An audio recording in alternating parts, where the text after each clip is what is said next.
आप सुन रहे हैं विविध भारती गीतों भरी कहानी। इस कार्यक्रम में आज लीजिए सुनिए डॉक्टर जया आनंद की लिखी कहानी उन्हीं के स्वर में। शीर्षक है पिंकी।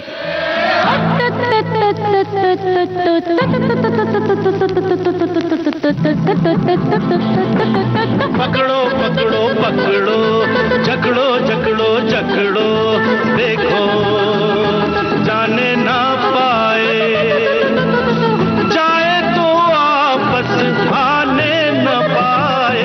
अरे पकड़ो पकड़ो पकड़ो, जकड़ो जकड़ो जकड़ो।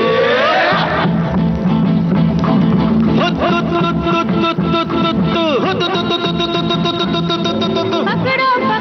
पकड़ो, जकड़ो जकड़ो जकड़ो, देखो जाने ना पाए, जाए तो वापस आने न पाए। पकड़ो पकड़ो पकड़ो, जकड़ो जकड़ो जकड़ो।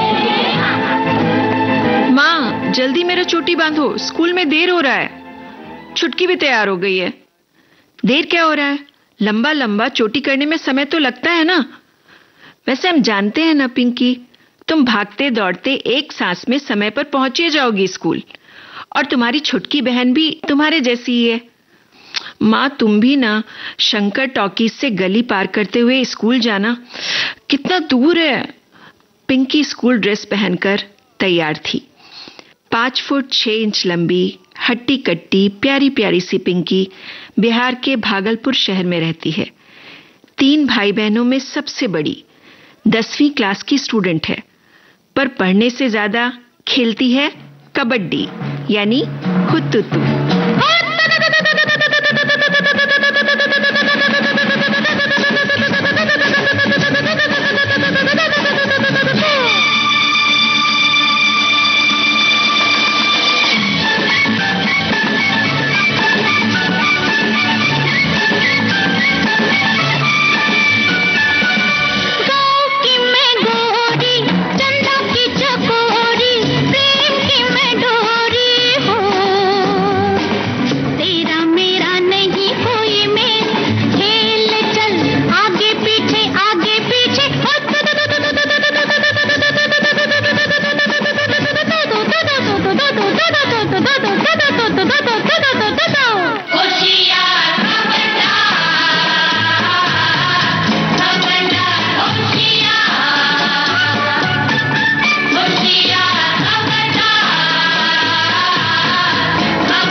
थकान है, कबड्डी में उसकी जान बसती है।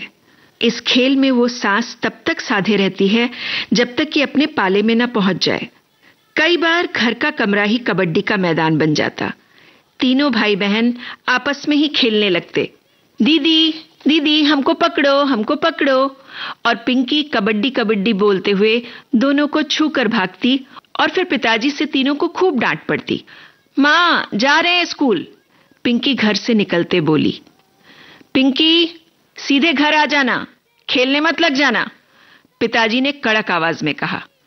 हाँ पिताजी, आ जाएंगे, कहते हुए पिंकी छुटकी स्कूल के लिए निकल पड़े। पिताजी भी ना खेलने को ही मना कर देते हैं। पिंकी गुस्सा रही थी। हाँ दीदी, हमको भी बहुत गुस्सा आता है पिताजी पर, छोटू को तो नहीं मना करते। हाँ वो तो है। वैसे छुटकी, जानती हो, हम जब कबड्डी कबड्डी बोलते हैं तो हमको कुछ होने लगता है, मतलब बहुत ज्यादा वाला खुशी होता है। वैसा कुछ हमको ना, वो जो कबड्डी की खिलाड़ी है ना, ममता पुजारी, अभिलाषा मात्रे, वैसा बनना है। और जब जब इस खेल में हम पाला वाला लाइन देखते हैं ना, तो लगता है जैसे इस लाइन तक हमको पहुंचना ही है, चाहे कुछ भी हो जाए। और जब उसको छू लेते हैं ना, तो हम अपना फीलिंग बता नहीं सकते कि कैसा लगता है।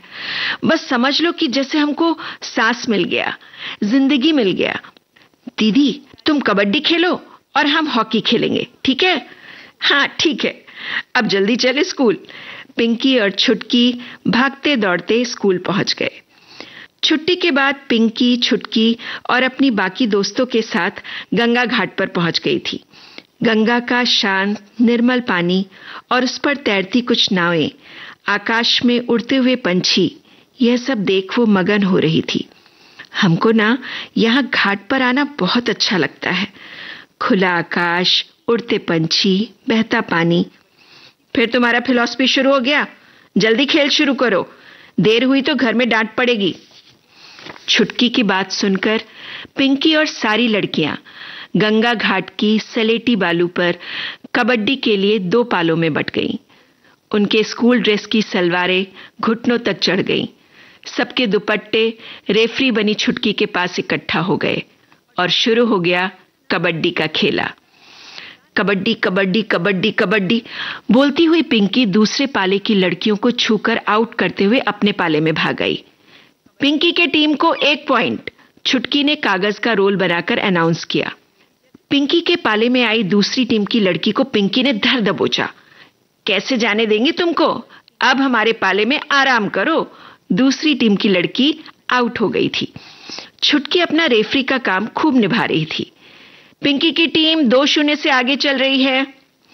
गंगा की लहरों में सूरज का लाल गोला समाधि लेने को था।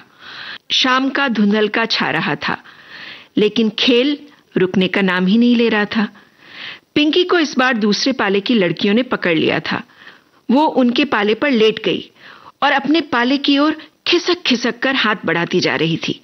कबड्डी कबड्डी कबड्डी। मजाल है कि उसकी सांस टूटे, और जैसा कि हमेशा होता आया था, पिंकी ने अपने पाले की लकीर को छू लिया। सब लड़कियां ताली बजाने लगी। पिंकी ने सर उठाया तो सकपका गई। सारी लड़कियां चुप हो गई थीं। सामने पिताजी खड़े थे। तुमको कहे थे स्कूल से सीधा घर आना, लेकिन तुमको खेल के आगे कुछ नहीं दिखता। बहुत हो गया तुम्हारा एक कबड्डी कबड्डी, ये खेल वेल कुछ नहीं काम आएगा। पिताजी का गुस्सा 7वें आसमान पर था। आप अपना बेटी को समझाइए, सारा दिमाग खेल में लगा रहता है। छुटकी को भी बिगाड़ रही है। कहे थे सीधा घर आ जाना, लेकिन नहीं, इसको घर का कामकाज सिखाइए, वही काम आने वाला है। पिताजी का गुस्सा उसकी मां पर निकला। पिंकी चुपचाप दूसरे कमरे में कपड़े बदलकर मां के साथ रसोई में घुस गई। क्या हुआ आज, जीती के हारी? मां ने पिंकी का गाल सहलाते हुए पूछा। मां, तुम्हारी बेटी कभी हारती है? बोलते हुए वो मां के गले लग गई। तू कितनी अच्छी है,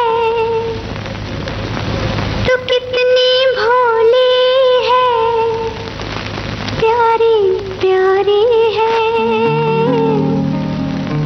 ओ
में तो कबड्डी में हमेशा जीतती थी। 6ठी क्लास से उसे इसका शौक था। पिछले साल 9वीं क्लास में भागलपुर के सारे स्कूल के बीच कबड्डी की प्रतियोगिता हुई थी और पिंकी की बदौलत उसके स्कूल को फर्स्ट प्राइज मिला। फाइनल राउंड में बाल निकेतन स्कूल की टीम और पिंकी के जिला स्कूल की टीम पहुंची थी। जयप्रकाश नारायण पार्क में मैच देखने की भीड़ जुटी हुई थी। पिंकी की टीम के 7 खिलाड़ी टॉस जीतकर मैच के लिए पहले रेड के लिए तैयार थे। कबड्डी कबड्डी कबड्डी कबड्डी बोलते हुए पिंकी विरोधी टीम के 3 खिलाड़ियों को छूते हुए आउट कराई थी और पहले ही राउंड में उसे टच पॉइंट मिल गया था और उसकी टीम 3-0 से आगे हो गई थी। विरोधी टीम भी बहुत तगड़ी थी। उसके कैप्टन ने कमान संभाली और कबड्डी कबड्डी करते हुए पिंकी के पाले में पहुंचकर 2 खिलाड़ियों को छूकर वापस जाने लगी कि पिंकी ने अपने पैरों से उसे नीचे गिरा दिया। ए पम्मी पकड़ो उसको, पिंकी ने जोर से चिल्लाते हुए खुद उसका पैर पकड़ लिया। दोनों टीमों के स्कूल वाले अपनी अपनी टीम को सपोर्ट कर रहे थे। अरे अपने पाले में भाग, पिंकी छोड़ना मत उसको। लेकिन पिंकी की मजबूत पकड़ के बाद भी दूसरी टीम की खिलाड़ी ने अपने पाले की लाइन को छू लिया और टच पॉइंट ले लिया था। खेल के 30 मिनट बीत चुके थे। दोनों टीम का स्कोर बराबर था। अंतिम रेड पिंकी को मिली थी। पिंकी, आर या पार, अब तुमको ही जिताना है, एक खिलाड़ी ने उससे जोर से कहा। पिंकी ने दोनों हाथों से खेल मैदान की मिट्टी को चूमा। स्पोर्ट्स टीचर, सारे बच्चे, उसकी टीम सभी चिल्ला रहे थे, पिंकी पिंकी पिंकी पिंकी। और फिर पिंकी ने कबड्डी कबड्डी बोलते हुए रेड में फाइनल पॉइंट अपनी टीम को दिला दिया और उसका स्कूल जीत गया। पिंकी अपने स्कूल में कबड्डी की कैप्टन बन गई।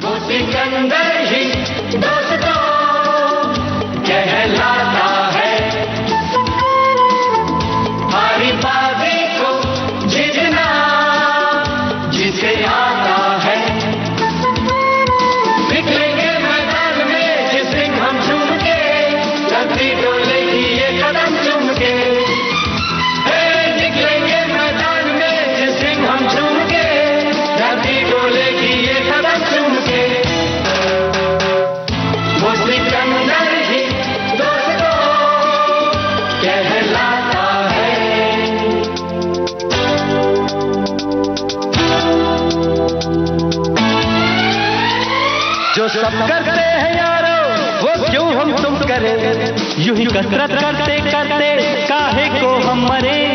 घर वालों से टीचर से भला हम क्यों डरे, यहाँ के हम सिकंदर चाहे तो रख ले सबको अपनी जेब के अंदर। अरे हमसे बच के रहना मेरी जान, नहीं समझे है वो हमें, तो क्या जाता है बाजी को जीतना हमें आता है।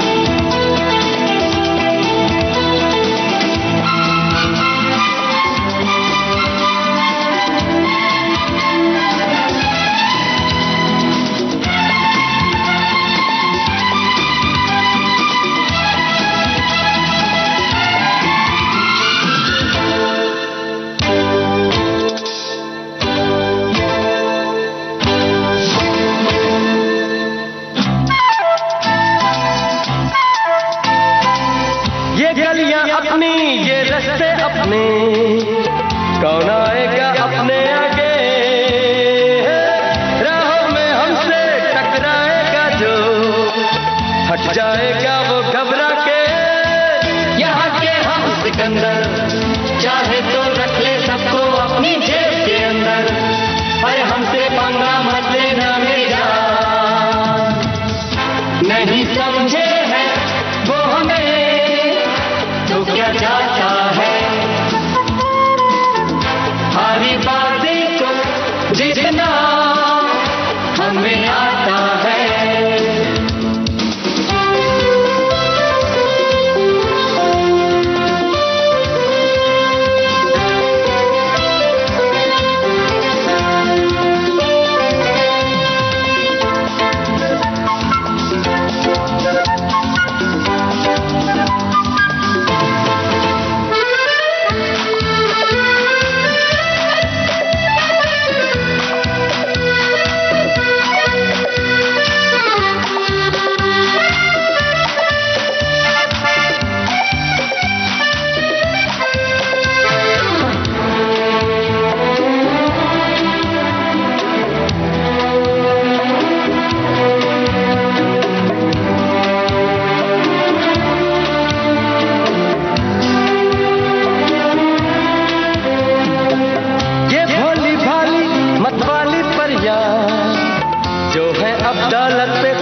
अंदर, चाहे तो रख ले सबको अपनी जेब के अंदर।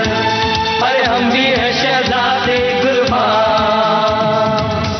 नहीं समझे वो हमें तो क्या चाहता है, हारी बाजी को जीतना हमें आता है। निकलेंगे मैदान में जैसे हम झूम के, धरती डोलेगी ये कदम चूम के। निकलेंगे मैदान में जैसे हम झूम के, धरती डोलेगी ये कदम चूम के। नहीं समझे हैं वो हमें तो क्या चाहता है। माँ, दीदी के कारण अपना स्कूल जीत गया और दीदी कबड्डी की कैप्टन बन गई, छुटकी ने दौड़ते हुए माँ को बताया था।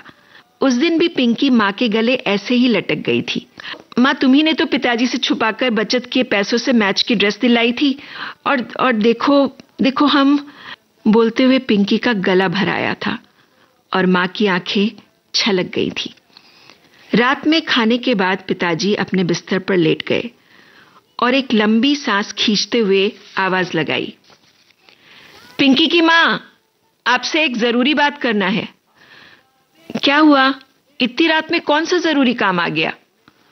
माँ साड़ी के पल्लू से हाथ पोंछते हुए अंदर कमरे में आ गई। देखिए, अब उसकी शादी जल्द ही हमको करना है। क्या बोल रहे हैं आप? पिंकी की शादी? बच्ची है, अभी खेलने खाने दीजिए उसको।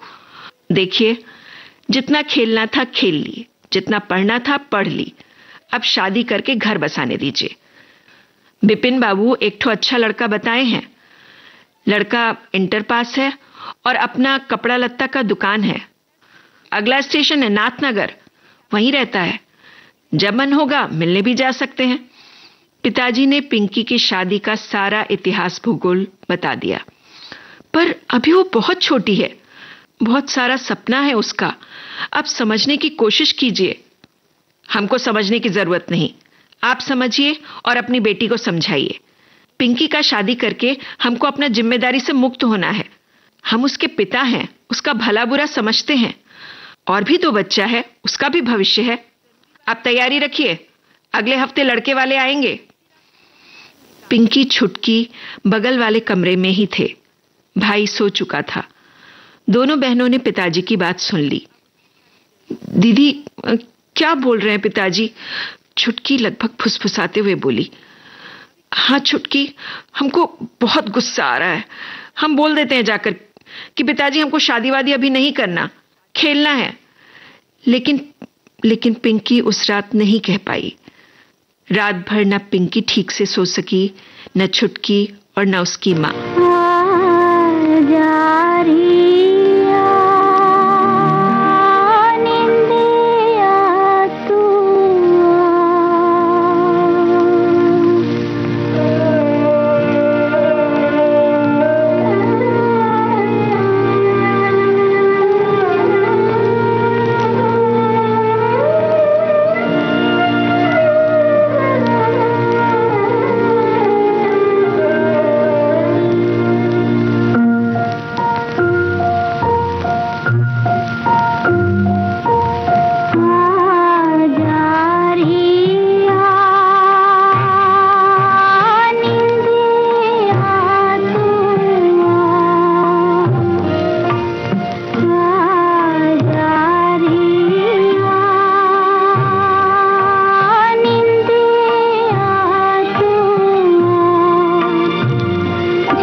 पिंकी और छुटकी स्कूल के लिए तैयार हो गए थे।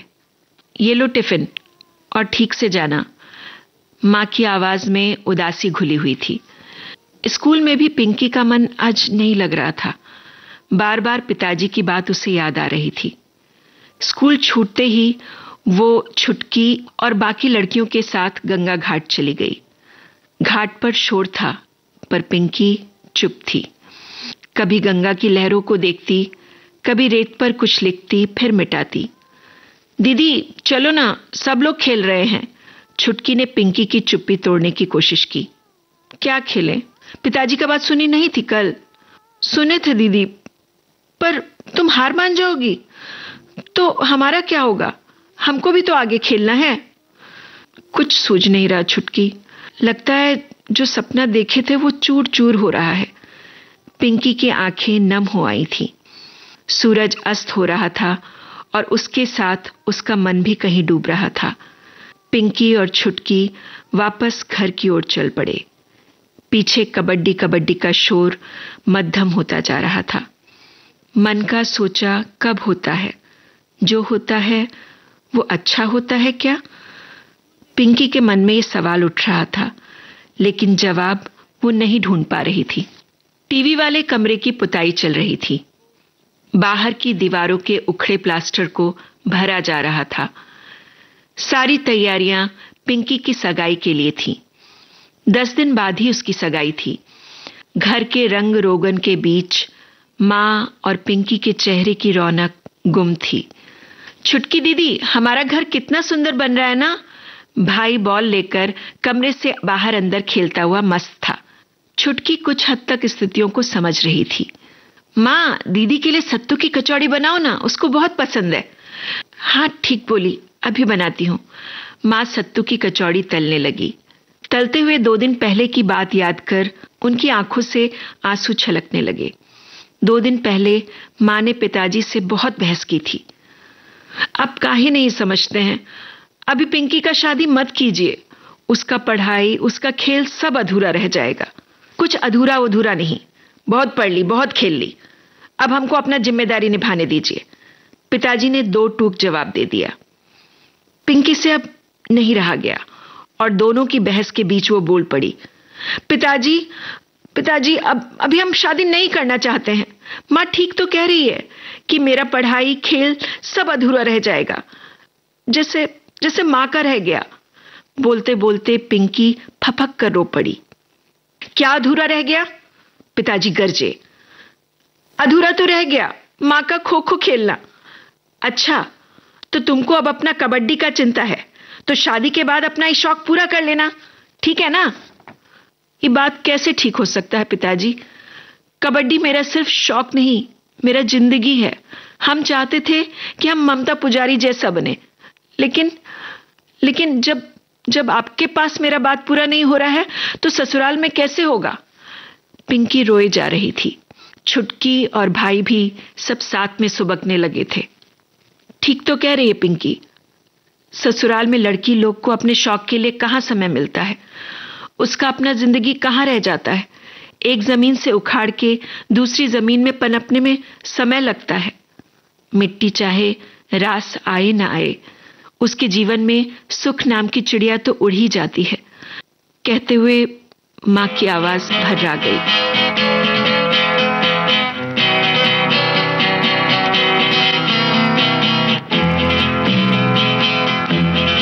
ये जीवन है, इस जीवन का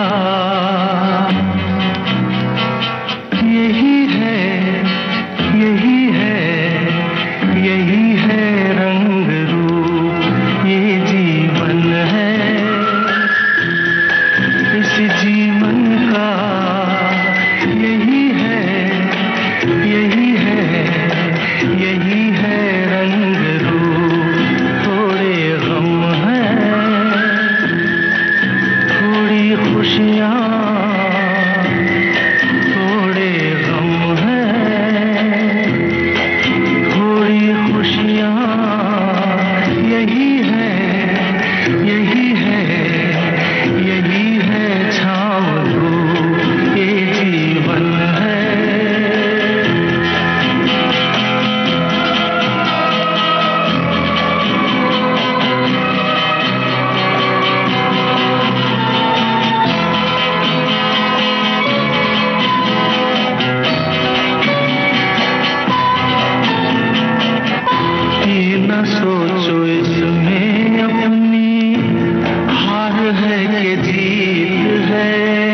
दर्पण है, ये जीवन है,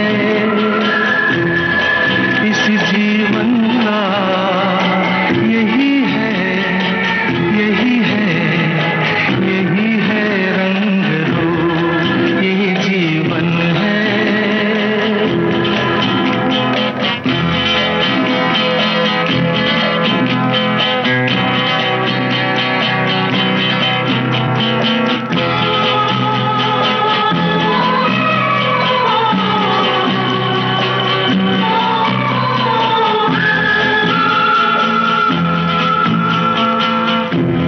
धन से न दुनिया से, घर से न द्वार से, धन से न दुनिया से, घर से न द्वार से, सांसों की डोर बंधी है प्रीतम के प्यार से।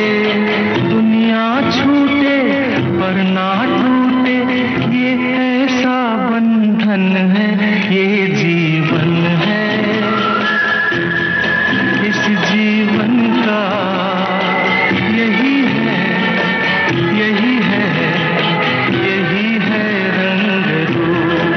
थोड़े गम हैं, थोड़ी खुशियाँ, यही है, यही है, यही है छाँव धूप, ये जीवन है।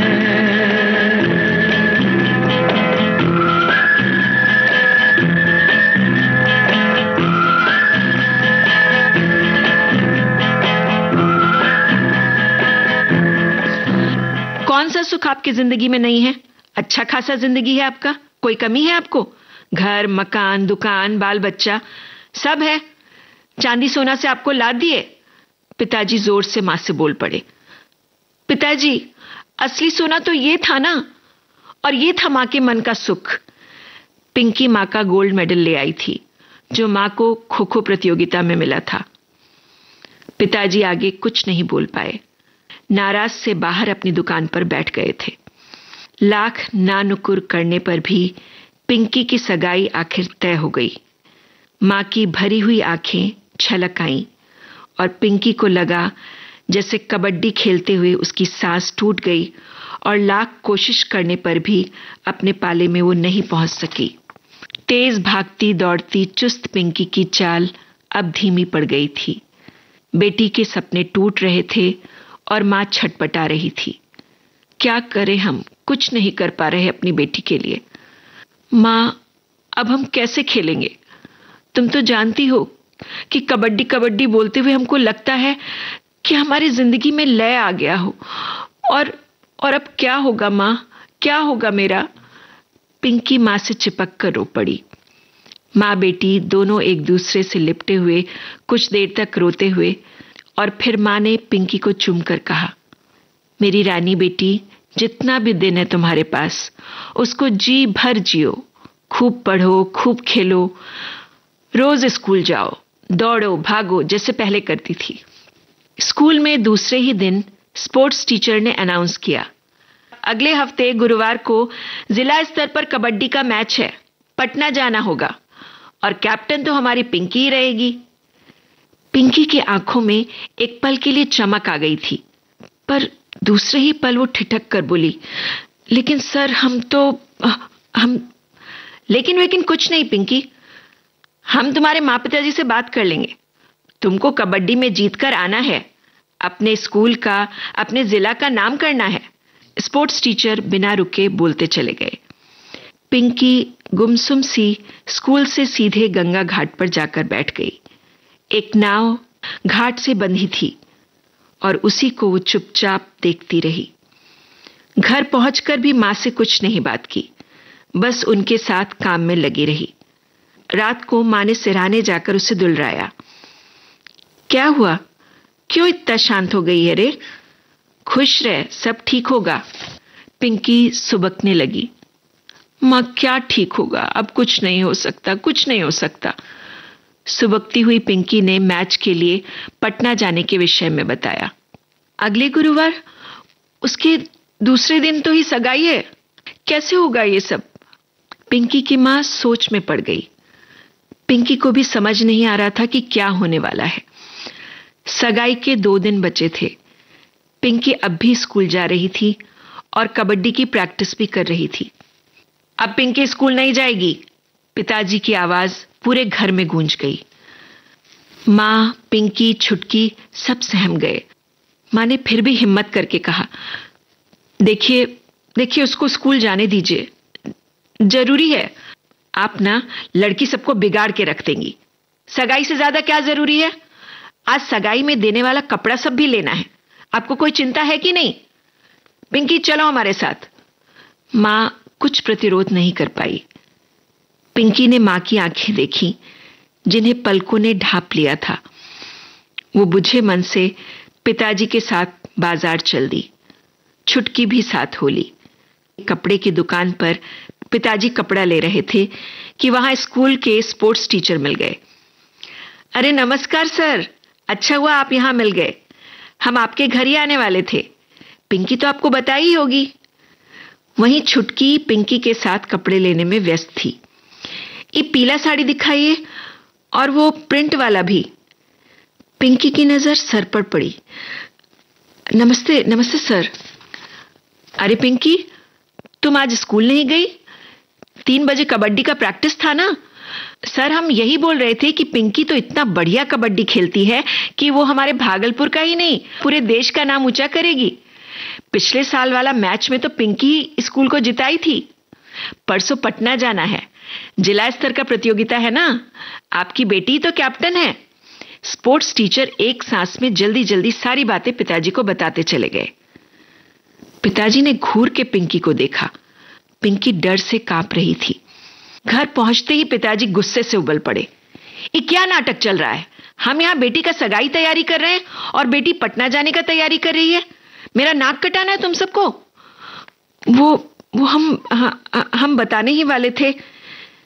पिंकी की मां, आप उसको पटना भेज रही थी? ये बात बताने वाली थी आप? सब आपका किया धरा है। आप कान खोलकर सुन लो। पिंकी घर से एक कदम भी नहीं निकालेगी जब तक सगाई नहीं हो जाती। पिताजी की बात सुनकर पिंकी हिचकियां ले लेकर रोती हुई पीछे आंगन में चली गई। मां, छुटकी, छोटू सब अपने अपने तरीके से उसे चुप करा रहे थे, लेकिन पिंकी के आंसू रुकने का नाम ही नहीं ले रहे थे। ऐसा लग रहा था जैसे घर की दीवारें सिसक रही हों। रात हो चुकी थी, बाकी सब सो चुके थे, लेकिन पिंकी का रोना जारी था। झूठा जगरैन बसेरा, साचा दर्द मेरा, मृग तृष्णा सा मोह पिया, नाता मेरा तेरा, नैना जो सांझ ख्वाब देखते थे, नैना बिछड़ के आज रो दिए हैं यूं, नैना जो मिलके रात जागते थे, नैना शहर में पल के मीचते हैं यूं, जुदा हुए कदम जिन्होंने ली थी ये कसम, मिलके चलेंगे हरदम, अब बांटते हैं ये गम, भीगे नैना जो खिड़कियों से झांकते थे, नैना घुटन में बंद हो गए हैं।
जो धूप सेकते थे नैना, ठहर के छाँव ढूंढते हैं यूं जुदा हुए कदम, जिन्होंने ली थी ये कसम, मिलके चलेंगे हरदम, अब बांटते हैं ये गम। भीगे नैना जो सांझ ख्वाब देखते थे नैना, बिछड़ के आज रो दिए हैं।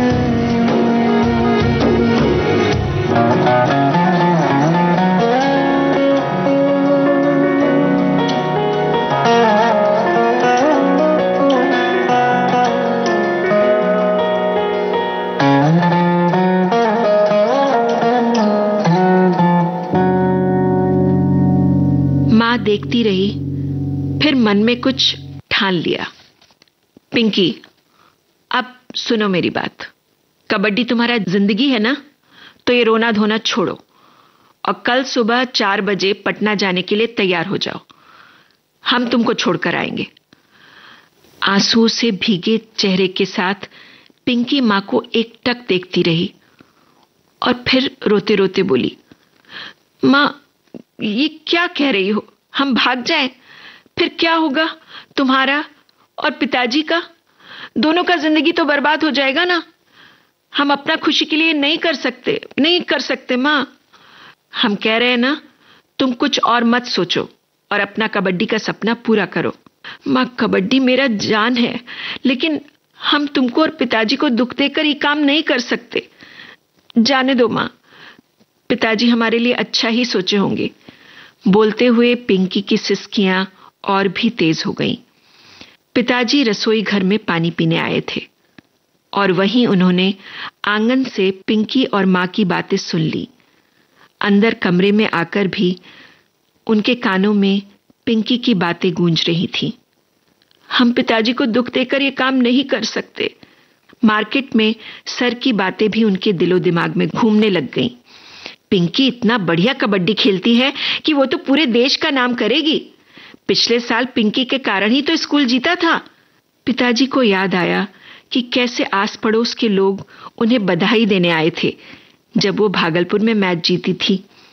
सब कह रहे थे, पिंकी बहुत होनहार है, हम सबको गर्व है पिंकी पर और पूरा विश्वास है कि पिंकी हम सबका नाम रोशन करेगी। बिस्तर पर लेटे लेटे पिताजी की आंखों में वो सारा दृश्य गुजर गया और उनकी आंखों की कोरों से 2 बूंदें उनके तकिए को भिगो गईं। वो 2 बूंदें पिता की सारी बेचैनी, उनके उठते गिरते विचारों की लहरों और उनके दर्द का निचोड़ थी। पिंकी आंगन में ही माँ के गोद में सर रखकर लेटी थी। दोनों की आंखें अब भी गीली थीं। पिताजी उठकर आंगन में आ गए और अपनी कड़क आवाज में बोले, पिंकी अंदर चलो, ठीक से सो।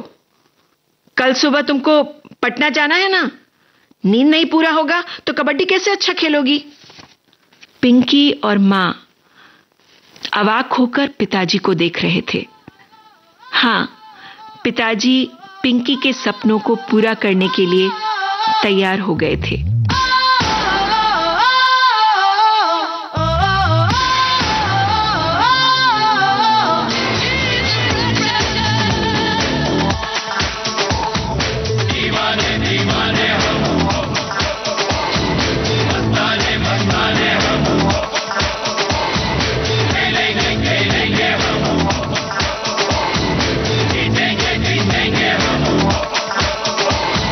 खेल के मैदान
जीतेंगे जीतेंगे हम, खेलेंगे खेलेंगे हम, जीतेंगे जीतेंगे हम। अगले दिन के अखबार में खबर थी, कैप्टन पिंकी ने जिला स्तरीय कबड्डी मैच में भागलपुर को जीत दिलाई। पिताजी की आंखें छलक आईं और मां उन आंखों को देखकर मुस्कुरा रही थी। दोनों छोटे भाई बहन चिल्ला रहे थे, पिंकी दीदी जीत गई, पिंकी दीदी जीत गई। सोचा कहाँ था ये जो हो गया, माना कहाँ था ये लो हो गया। छुट्टी कोई काटो ना है हमको होश में, कदमों को थामो ये है उड़ते जोश में। बादल पे पाँव है या छूटा गाँव है, अब तो भाई चल पड़ी अपनी ये नाव है। बादल पे पाँव है या छूटा गाँव है, अब तो भाई चल पड़ी अपनी ये नाव है।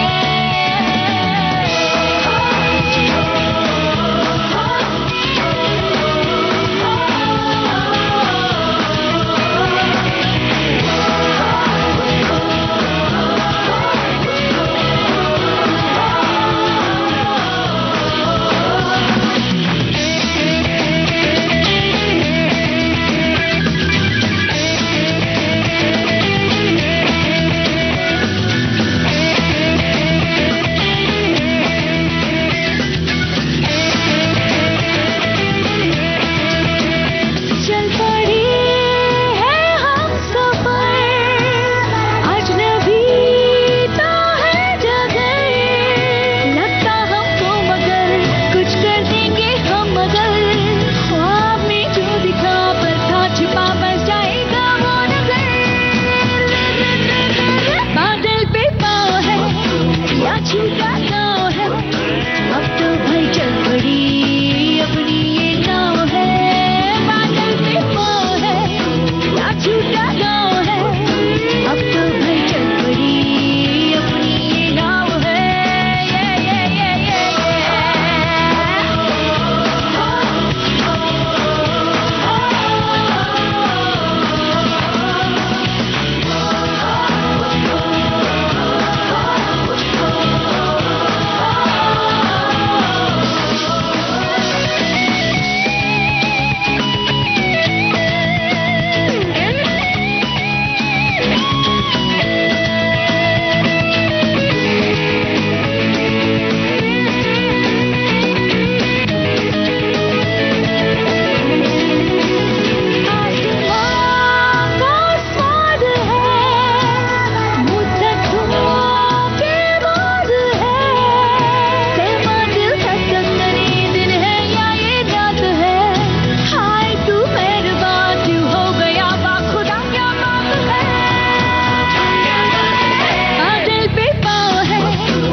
छूटा गाँव है, अब तो भाई चल पड़ी अपनी ये नाव है।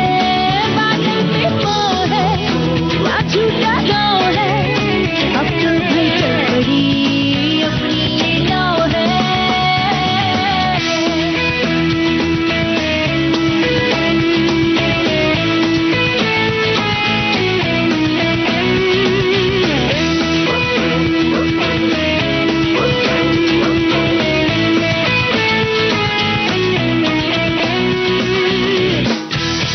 डॉक्टर जया आनंद की लिखी ये कहानी उन्हीं के स्वर में आप सुन रहे थे।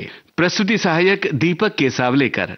विविध भारती की ओर से इस कार्यक्रम के प्रस्तुतकर्ता रमेश गोखले।